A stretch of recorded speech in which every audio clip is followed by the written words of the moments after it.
Donc les camions arrivent d'un côté, sont déchargés par des salariés, de nuit, dans des conditions quand même assez pénibles. L'hiver, il fait encore plus froid dans notre entreprise qu'à l'extérieur. L'été, il fait plus chaud. C'est de la manutention de charge, avec des gestes répétitifs. Tout un tas de facteurs font que les salariés de mon entreprise, à partir de entre 50 et 55 ans, ils sont déjà flingués. Donc comment voulez-vous, pour nous, 62, c'est déjà beaucoup trop. 60, c'est beaucoup trop. Et moi, je suis conducteur chez Geodis Calberson. Je fais partie des régimes spéciaux, parce que j'ai le CFA, j'ai le droit d'avoir une fin d'activité à 57 ans. Comme les routiers. Je suis routier. Voilà. Qui vont d'ailleurs être prolongés, peut-être, on ne sait pas. Mais mes collègues, une fois que j'arrive, que j'ai laissé mon camion, qui décharge la nuit, il faut savoir que chez nous, il y a aussi des vibrations. Il y a une chaîne mécanisable qui avait plus de 85 décibels. Donc, la nuit, la manutention, le bruit, les vibrations, les gestes répétitifs, tous ces facteurs ne sont pas pris en compte en termes de pénibilité. Ils ont failli l'être. Ils l'ont été, ils n'ont plus été. Entre quelques années, juste avant 2017, ce compte pénibilité qui prenait ces facteurs en compte a été mis en place et il a été supprimé dès qu'Emmanuel Macron est arrivé au pouvoir. Ces critères-là ont été supprimés. Ces critères-là ont été supprimés et mes collègues, ils ne peuvent pas, jusqu'à 64 ans, avoir ce travail-là. Sachant qu'un travailleur de nuit, parce qu'ils font toute leur carrière de nuit, s'ils travaillent la nuit, c'est pas pour le plaisir, c'est pour gagner un peu plus, car en plus, les salaires sont très bas.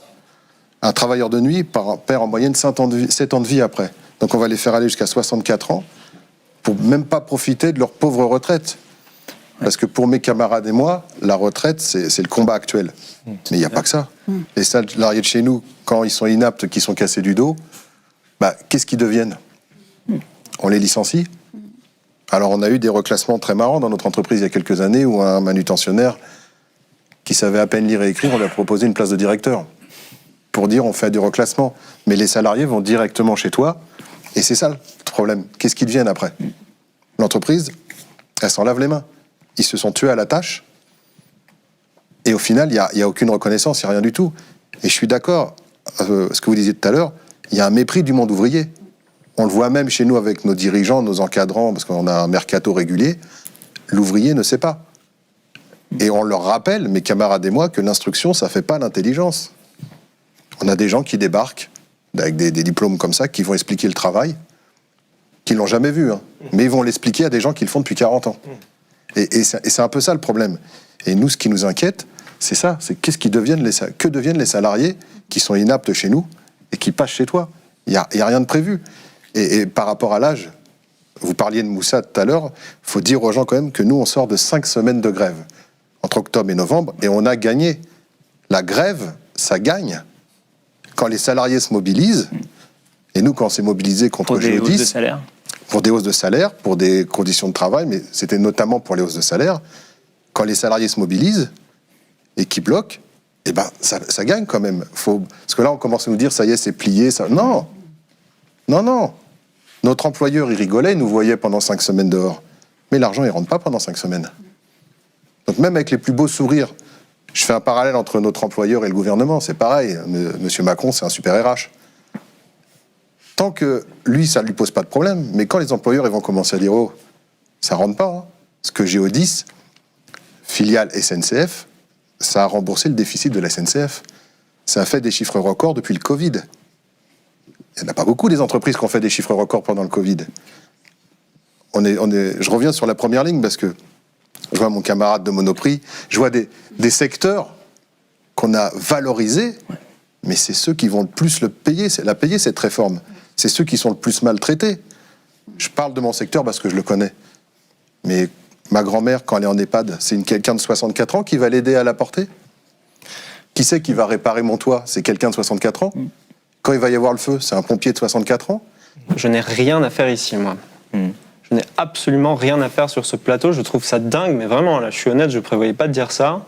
Je trouve ça mais complètement fou que j'ai fini ici. Moi, il y a encore quelques années, donc j'ai fait des écoles, etc. Je travaillais en fusion-acquisition en Chine. J'étais très content quand Macron a été élu. Et voilà, et je pensais que vraiment... en fait, j'avais une confiance aveugle dans le fait que mon gouvernement, mon exécutif était en train de prendre soin de moi, de mon avenir, de celui de mes proches et de ma famille. de ma mère qui a 67 ans, qui vit dans le sud de la France, qui a passé la canicule, qui pense que c'est léger, la canicule exceptionnelle qu'on a eue, mais qui va voir que dans quelques années, malheureusement, moi j'ai une peur horrible, c'est qu'il suffit d'un été pour que ma mère, elle disparaisse. J'ai une sœur qui est en situation de handicap. On sait très bien que quand le climat va se dérégler et qu'on va passer dans une austérité dingue par rapport à ce qu'on voit aujourd'hui, il va se passer quelque chose de grave et c'est les premières personnes qui vont souffrir. Moi, c'est pas normal que je sois ici à nouveau. Vraiment, statistiquement, je devrais pas être là. Ce qui s'est passé, comment ça se fait? Parce qu'il y a plein de gens peut-être qui sont encore pas aussi engagés que l'audience de Mediapart, ou peut-être une partie qui est curieuse et qui vient là pour voir ce qui se passe en ce moment. Et bien moi, j'ai compris, un ami m'a fait comprendre il y a à peine quelques mois qu'on allait vers un effondrement sociétal. Donc là, beaucoup de levées de boucliers, j'imagine, dans l'audience, tout de suite un discours catastrophiste, sauf que non, et je vais être très précis, et le lien sur la retraite, il va être évident. Aujourd'hui, actuellement, donc 2015, accord de Paris, on nous parlait de 1,5 degré de réchauffement climatique, d'ici à 2100. Hein. On va les passer là, en 2025, 2026, 2027. Donc c'est largement avant ce qu'on espérait. On va passer les 2 degrés en 2040 et les 3 degrés en 2065. Qu'est-ce que ça veut dire ces degrés? On en parle tout le temps comme si c'était évident, mais non, c'est pas clair du tout pour les gens. Déjà 2 degrés 2040, c'est dans 17 ans. J'ai bien fait mon calcul, c'est ça, ouais. 17 ans. Donc on est tous concernés. Qu'est-ce qui se passe à plus de 2 degrés? 2 degrés, c'est une moyenne mondiale. La surface de la planète. La surface de la planète, elle est couverte à 71% d'océans. Si on enlève ces océans, la moyenne de température, elle est de plus 5 degrés en 2040 partout dans le monde. Et ça, c'est hors extrême de température, et ça, c'est ce qui me fait peur pour je parlais de ma famille dans le sud, parce que pendant les extrêmes, pendant l'été, c'est plus 7, plus 8 degrés. Vous vous rendez compte? Et en 2065, on est à plus 10, 12, 13 degrés. C'est invivable. Donc en fait, cette question des retraites, elle est primordiale. On est obligé d'agir aujourd'hui. Moi, j'agis. Je suis dans les rues aussi avec tout le monde pour militer pour la retraite, mais je n'aurai pas de retraite. Moi, c'est ma conviction, je n'aurai jamais de retraite. Parce que qu'est-ce qui se passe quand on atteint cette température-là? Plus 3 degrés en 2065, c'est 3,5 milliards de personnes sur Terre qui devront quitter les régions dans lesquelles elles ont vécu depuis des millénaires. 3,5 milliards de personnes sur Terre, ça représente 30% de la population mondiale, là, en 2065. Et ça ne va pas commencer en 2065, on va avoir une petite sonnerie, allez, tout le monde prend ses valises et on s'en va. 2040, à 2 degrés, on a 1 milliard de personnes qui sont sur les routes. Et comment ça se connecte à nos histoires en France? Parce qu'on se sent très loin d'un de ces problèmes qui touchent à des pays qui sont déjà vulnérables aujourd'hui. Visualiser un domino. C'est aussi simple que ça. Quand on pousse le premier domino, tous les dominos défilent. Quand une personne n'a plus à manger, plus à boire, parce que c'est ce qui se passe à plus de 2 degrés déjà en 2040. Pour 1 milliard de personnes sur Terre, c'est colossal. Ils se déplacent, ils vont chercher à manger, à boire ailleurs, et on ferait la même chose à leur place. Donc ça, c'est des mouvements colossaux qu'on va voir en Europe. C'est plus de 300 millions de personnes, rien qu'en Europe, en 2040. Des millions de morts sur la route. Et on va devoir essayer de gérer tout ce bordel tous ensemble. Donc là, je vous laisse imaginer comment est-ce qu'on va faire tenir un système de retraite, un système de l'éducation, un système hospitalier, un système économique. Mais ils y vont à reculons parce que c'est difficile, c'est pénible, parce qu'on les empêche de bien faire leur travail. Je crois que c'est ça la situation. Et c'est quelqu'un qui ne connaît pas le travail et qui pense que les syndicats sont là uniquement... en tout cas, il a sa conception du syndicalisme, c'est « aidez-moi à mettre mes réformes en place, mais vous n'avez pas le droit de me contredire ». Je crois que c'est sa nature. Alors, qu'est-ce que vous avez dans la tête ce soir, à quelques jours du possible vote du texte, d'un possible passage en force?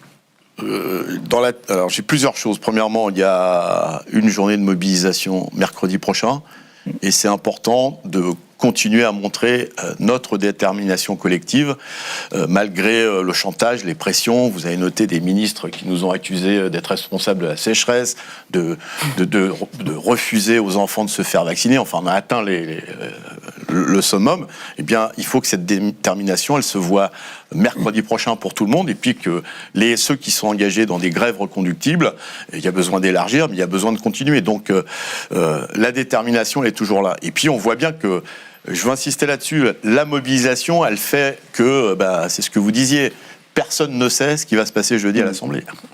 Et ça, c'est pas parce que... c'est uniquement parce qu'il y a eu beaucoup de mobilisation, et les députés, quoi qu'ils disent, ils ont des comptes à rendre à leurs électeurs. Et je connais des députés qui disent j'ai du mal à aller au marché, j'ai du mal à sortir, parce que tout le monde me dit la même chose. Arrêtez avec cette réforme. Et on a alerté le président de la République dans le courrier qu'on lui avait envoyé. La situation est déjà tendue, la colère est très forte, et passer par un 49-3, je pense que c'est prendre des risques vis-à-vis de tous ceux qui manifestent. Enfin, la colère, elle s'exprimerait de façon encore plus forte. On passe la parole à Manès Nadel, juste à côté de vous. Vous êtes responsable fédéral de la voix lycéenne. On vous a découvert par vos interventions dans les médias. Autour de vous et de ce que vous entendez dans votre organisation lycéenne, est-ce que les lycéens ils se sentent concernés par cette réforme des retraites ? Alors, concernés, oui, c'est très clair. La conscientisation, maintenant, l'étape de la pédagogie, je pense qu'elle est passée. Nous, on a fait tout ce qu'on pouvait pour que le maximum de gens soient de notre côté. Et le fait est que nous, quand on va voir dans le lycée, en tractant, en parlant avec nos camarades, on voit que les gens, ils sont d'accord. Ils veulent pas voir leurs parents trimés pour travailler 2 ans de plus. Et de même, ils voient très bien qu'il y a un lien entre toutes ces réformes qui veulent nous faire travailler plus et de manière plus précarisée. Donc, il y a un lien entre les réformes libérales que nous, on subit et la réforme des retraites. Et les lycéens, ils trouvent que c'est complètement inacceptable et ils veulent stopper ça. Maintenant, sur la conscientisation, c'est clair, mais sur la mobilisation, effectivement, c'est plus compliqué. On est une organisation plutôt lucide, on voit les réalités. Et oui, en fait, on a Parcoursup qui stresse tout le monde 3 mois avant la fin, et on a le bac dans moins de 2 semaines maintenant. Donc c'est compliqué de mobiliser. Là, sur ces 2 dernières semaines, on a eu beaucoup de lycées bloqués ces derniers temps, mais là, on sent qu'effectivement, on va avoir une difficulté. Mais par contre, je veux être très très clair, hein. Une fois que le bac se sera passé, contre le SNU obligatoire, contre Parcoursup et contre cette réforme des retraites, on va bouger les choses, on va bloquer tous les établissements. Donc nous, on est très motivés, on attend et on pense aussi, et je suis complètement d'accord avec ce que disent les camarades depuis le début, il faut tout bloquer et on va y arriver, c'est la seule solution. Ce matin même, j'ai été à l'hôtel Ibis voir mes collègues, on a un peu parlé de la retraite, il y a d'autres qui s'inquiètent effectivement pour me dire... le temps que nous, on n'a pas vite commencé, parce que quand on voit la réforme de retraite, pour dire qu'il faut cotiser 43 annuités et puis avoir le SMIC à 1200 €, et nous, à quel âge on a commencé à travailler? Donc, déjà, on ne comprend pas. Peut-être que pour toucher ça, il faut commencer à l'âge de 17 ans ou bien 18 ans. Mais nous, il y a d'autres qui ont commencé à 30 ans, à 40 ans. Est-ce que ça nous concerne? Est-ce qu'on fait partie? Est-ce qu'on n'est pas discriminé dans cette histoire? Il y a beaucoup de questions comme ça qui reviennent. Et il y a d'autres même qui me disent, je pense que peut-être que nous, on sera en train de faire le lit jusqu'en 80 ans. Parce que quand on calcule le temps de pouvoir cotiser toute cette retraite en 43 annuités pour pouvoir avoir les 1200 €, mais finalement, d'autres qui disent, bon, c'est qu'on ne se fait pas, on n'est pas concerné dedans, donc qu'est-ce qu'on doit faire? Donc ça veut dire qu'il faut qu'on épargne de l'argent pour pouvoir préparer notre retraite derrière. Voilà, et avec cette somme en vente qu'elle gagnait, c'est-à-dire les 800 € déjà, qui ne sont même pas la majorité, ne sont même pas en plein temps, qui sont en temps partiel, mais elles ne sont pas carrément, elles sont pas concernées. Elles sont carrément écartées de cette réforme de retraite. Quand vous meniez la bataille pour vos droits avec les autres femmes de chambre de l'hôtel Ibis des Batignolles, vous avez remporté une bataille. Là, en ce moment, à l'Assemblée, c'est difficile. Hein, le gouvernement envisage, malgré ses dénégations, de passer en force, ou en tout cas de faire des alliances qui lui permettraient de faire passer ce texte. Est-ce que vous avez le sentiment, là, de pouvoir être utile? Est-ce qu'il n'y a pas un sentiment d'impuissance qui peut vous envahir à un moment, même si, j'imagine, vous gardez la motivation? Ce que moi je vais dire, il faut que tout le monde sache qu'à l'Assemblée nationale, c'est vrai qu'on n'a pas la majorité. C'est pour ça que c'est vrai qu'au sein de l'Assemblée nationale, on a vu le début de la retraite, on a fait craquer même le ministre du SOP. Voilà, tout le monde a vu, il n'a pas craqué, mais il avait craqué, il était vraiment tout rouge parce qu'on l'a envoyé. En fait, on l'a démasqué, comme j'ai dit, on a vu le mensonge qu'il a annoncé aux Français que tout le monde allait avoir les 1200 €. Finalement, c'était un gros mensonge. Mais il faut aussi la mobilisation dans la rue. Et comme j'ai dit, à l'époque où j'étais femme de chambre à l'hôtel Ibis les Batignolles, c'est vrai que nous aussi on avait ce mépris, mal payé, on n'était pas bien payé. Mais si on n'était pas mobilisé, est-ce qu'on allait gagner? On n'allait pas gagner. Est-ce que le groupe Accord allait nous considérer pour ouvrir une négociation pour pouvoir nous donner ce qu'on a gagné? Non, c'est par les actions fortes. Comme j'ai dit, ce n'est pas les actions fortes. Parce que pour faire reculer ce gouvernement, s'il n'y a pas plus de mobilisation, ils ne vont pas reculer. Parce que tout le monde sait qu'ils veulent faire passer cette réforme de retraite avec la force. Et qu'est-ce que nous, on doit faire? On est des millions de personnes. On peut les faire reculer si on est tous mobilisés. Oui. Quelques mots, je voulais d'abord saluer toutes celles et tous ceux qui ont participé à cet événement et celles et ceux qui nous écoutent. Mediapart, c'est un média participatif et faire cet événement, c'est aussi une façon d'illustrer notre engagement. Nous avons une arme, c'est notre métier. le droit de savoir, informer, rendre compte et accompagner une mobilisation. De ce point de vue, Mediapart a mis toutes ses forces dans cette bataille parce que nous pensons qu'elle est décisive. Et elle est décisive sur 2 points que vous avez tous déjà peut-être évoqués, mais sur lesquels je voudrais insister. Premièrement, qui parle au nom des gens qui travaillent, au nom des gens qui n'ont qu'une richesse, leur travail. Nous sommes un pays où, à cause de la catastrophe qui a eu lieu en Europe, on s'est dit un jour que ça ne suffit pas d'avoir que des députés, que des élus. Il y a aussi un monde du travail avec des représentants. Il y a une loi depuis 1950, c'est trop peu rappelé, sur la représentativité syndicale. Il y a un monde du travail qui fait partie de la démocratie, qui est légitime à représenter la démocratie. Et donc, un pouvoir qui dit il n'y a qu'une seule légitimité, c'est le vote, et en l'occurrence le vote pour un seul, qui devient maître et propriétaire de l'agenda et de l'État, c'est un pouvoir qui viole la démocratie et qui l'humilie en profondeur et qui humilie notamment toutes celles et tous ceux qui, à quelques exceptions près, qui ont participé ce soir à notre événement, ne sont pas au Parlement. Ces travailleurs, cette majorité qui crée la richesse, elle n'est pas là. Et donc, il est inimaginable en démocratie, et c'est pour ça que ce qui a été dit à l'instant est tout à fait pertinent, le combat ne doit pas s'arrêter, quelle que soit l'échéance parlementaire. Il est inimaginable que dans une démocratie adulte, on puisse penser, imposer sur quelque chose d'aussi essentiel, les retraites, le patrimoine de ceux qui n'en ont pas, imposer cela contre l'avis unanime de l'ensemble des organisations syndicales, de l'ensemble du champ syndical, ce qui n'a jamais été vu. A été mentionné 1995. 1995, c'était un moment de grande division syndicale, de déchirure, de chagrin, de virulence entre les différents pôles du monde syndical. On a, et c'est exceptionnel, une mobilisation unitaire comme nous n'avons jamais vu. C'est là que se crée du neuf, que se crée de l'espérance, que se crée de la politique au sens noble du terme. Ce qui m'amène à mon deuxième point. Bien sûr que tout cela est bien et on peut se dire combien cette mobilisation est formidable et elle est historique et elle n'a jamais eu en termes d'unité et d'importance des manifestations une telle ampleur. Et bien sûr que ce pouvoir est déjà défait dans ses arguments, dans ses mensonges et Michael Zemmour y a beaucoup contribué et nous l'en remercions puisque ça avait commencé d'abord à Mediapart et c'est à Mediapart que son premier décryptage a eu lieu. Mais en même temps, il ne faut pas se cacher, et pas seulement en France, dans le monde entier, il y a des bêtes sauvages qui sont en embuscade.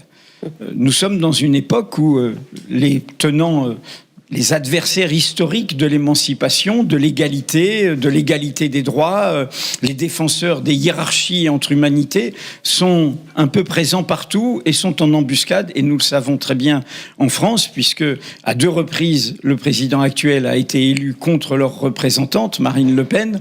Et aujourd'hui, ils ont un groupe parlementaire comme ils n'ont jamais eu. Et ils ont des forces actives dans les rues, y compris dans les virulences militantes, dans les violences, dans les discriminations comme jamais. Et c'est là où cette bataille devient essentielle, est une bataille qui, au-delà de son enjeu social, devient un enjeu démocratique vital. Vital. Ce pouvoir fait la courte échelle à nos ennemis de toujours. Il l'installe, il le légitime, il lui donne les moyens dans ce pays où un seul vote permet de rafler toute la mise, c'est-à-dire l'élection présidentielle, d'arriver au pouvoir. Et il le fait d'une façon qui est, je veux dire, profondément irresponsable, à tel point que pour nous, en tout cas journalistes, il y a une part même de mystère. Et s'ils nous écoutent, je leur envoie cette question. Tous ces gens qui sont dans des cabinets ministériels, qui entourent la première ministre, qui elle-même fut dans des cabinets ministériels de gauche, qui se croient gardiens de l'État, qui se croient gardiens de l'intérêt général et qui accompagnent cette catastrophe, qui y participent et qui accompagnent cette catastrophe d'installer légitimement une alternative qui sera celle de l'extrême droite. Pourquoi ?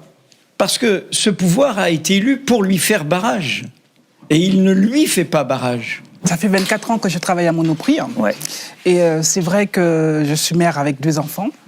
C'est compliqué de travailler parce que moi, je me rappelle que mon fils, une fois, m'a dit « Maman, pourquoi tu ne peux pas m'amener à l'école ?»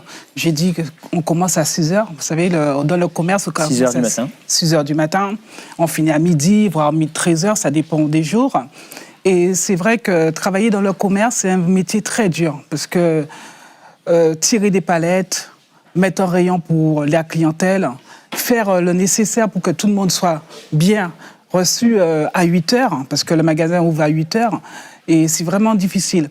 Nous, moi, ça va faire plus de 4 ans que je milite, plus que 4 ans qu'on dénonce les conditions de travail à Monoprix, parce que vu la conjoncture de maintenant, ils ne veulent plus embaucher, ils baissent sous la masse salariale, mais surcharge de boulot.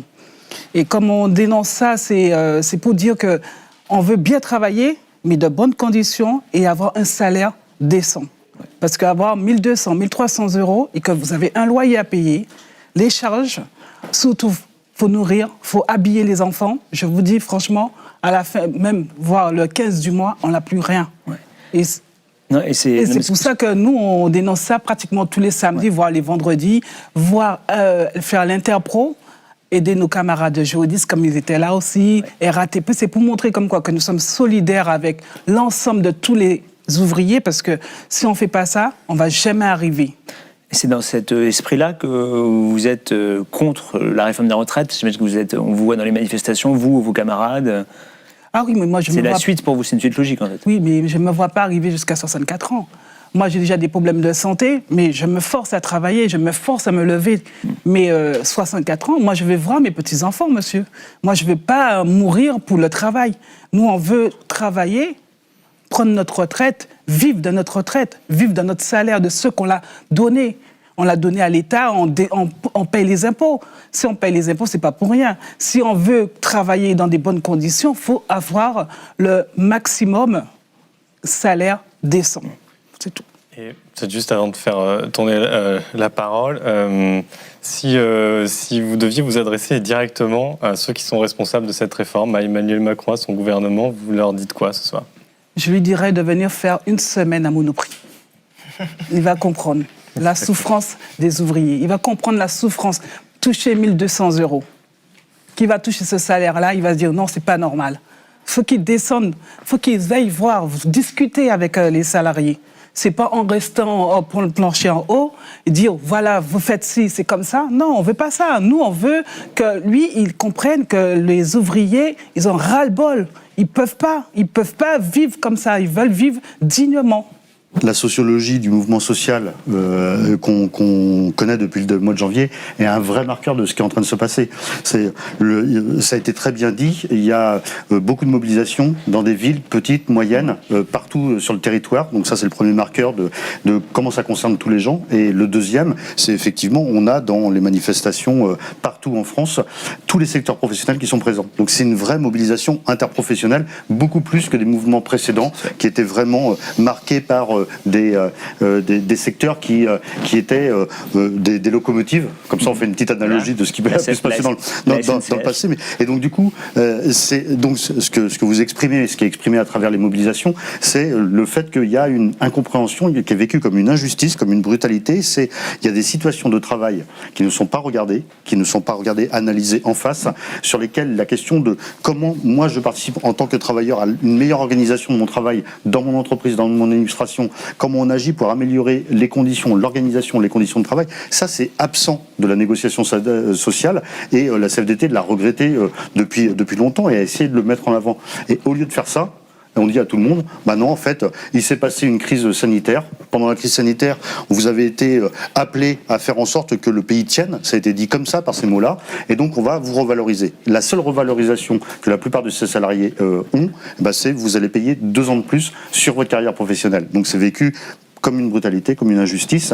Et c'est pour ça qu'on est d'accord, enfin, Philippe Martinez l'a dit tout à l'heure, la CFDT le porte aussi beaucoup, il faut absolument d'abord parler de travail, il faut qu'on parle de comment on travaille mieux avant d'aborder la question des retraites. Et il y a un autre élément de travailler mieux, c'est Je pense qu'en France, j'ai aussi la chance de regarder beaucoup cette question-là avec mes homologues européens. Et donc, les autres homologues européens, notamment les nordiques, disent mais en fait, votre débat sur l'âge de la retraite et la comparaison européenne, elle veut absolument rien dire. Parce que vous êtes concentré sur votre carrière professionnelle, vous êtes obligé de travailler du début de la carrière jusqu'à l'âge de départ à la retraite à 100%. Vous n'avez pas de césure, vous n'avez pas de moment d'interruption, et dans la dernière partie de votre carrière, eh ben, vous êtes obligé de bosser jusqu'à 100 ou 120%, ou alors pas du tout, quoi. Et le lendemain du départ à la retraite, on vous dit c'est fini. Et donc il y a un enjeu phénoménal, c'est de faire en sorte qu'il y ait une fin de carrière qui soit beaucoup plus possible pour les salariés, déjà à 62 ans aujourd'hui, quoi. Si on ne baisse pas l'intensité du travail, on n'y arrivera jamais. Donc c'est pour ça qu'on a dit que cette retraite-là avait été construite à l'envers. Moi je considère que l'échec du gouvernement, il est patent. Parce que c'était il y a un peu plus de 2 mois, le 10 janvier dernier, que la réforme est présentée, après la période de concertation. Et après 2 mois de ce qui devait être un rouleau compresseur communicationnel, une sorte de force de l'évidence. Alors ils ont hésité dans les arguments, la réforme est absolument nécessaire parce que les comptes sont dans le rouge, catastrophique, le déficit est abyssal. Les Français ont bien compris qu'on les pipotait sur cet aspect des choses.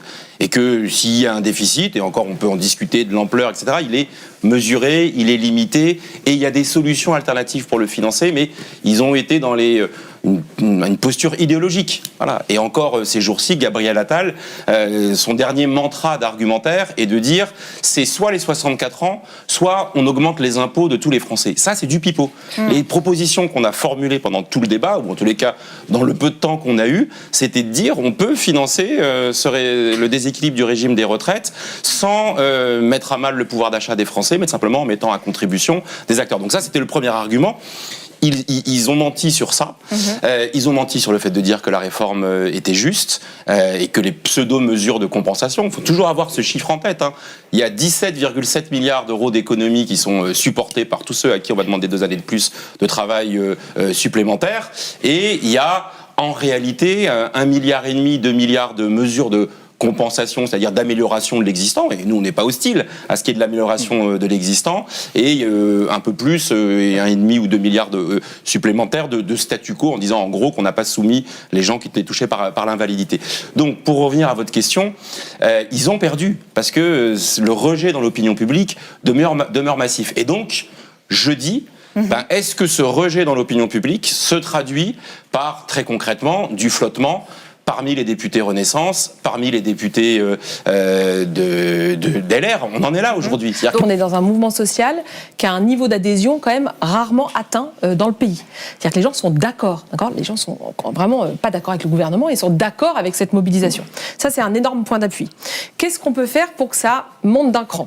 Moi, il y a 2 arguments que j'ai utilisés ces derniers temps, et franchement qui font bouger les gens, qui les décident à venir aux manifs, voire à se mettre en grève.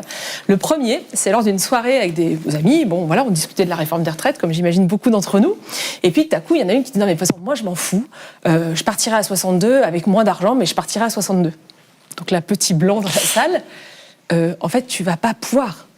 Elle dit « Mais comment ça ? Comment ça je peux pas partir ? Mais si, je partirai avec moins d'argent. » Alors non, en fait, le concept de la réforme, c'est que tu peux plus partir à 62 ans. Elle fait si, mais t'inquiète, parce que moi j'ai calculé, j'aurai tous mes trimestres. Parce que notamment les femmes, elles ont la possibilité de valider des trimestres quand elles ont des enfants, et ça fait quand même beaucoup de trimestres validés. Et donc on lui a dit non, en fait. Elle dit mais attendez, je comprends pas. En fait, le gouvernement nous interdit de partir avant 64 ans. Je dis oui, c'est ça le concept de la réforme. Elle dit mais personne nous l'a dit. Personne nous a dit que c'était interdit de partir avant 64 ans. Donc moi, maintenant, c'est un argument que j'utilise tout le temps. Je dis, en fait, tu ne pourras plus partir avant 64 ans, même si tu as tous tes trimestres validés. Ce sera interdit. Et puis le deuxième argument, c'est pourquoi est-ce que ce gouvernement fait cette réforme ? Et là, c'est pas très compliqué, parce qu'il l'a dit lui-même. Il fait cette réforme parce qu'il a l'Union européenne qui lui dit qu'il faut être en dessous des 3% de déficit, il ne faut pas passer au-dessus des 3%, et donc il a besoin de faire des économies. Des économies pourquoi ? Pour financer en fait une politique fiscale, une politique de cadeaux aux entreprises. Ils font déjà 157 milliards d'aides publiques par an aux entreprises. Ils veulent rajouter plus de 10 milliards.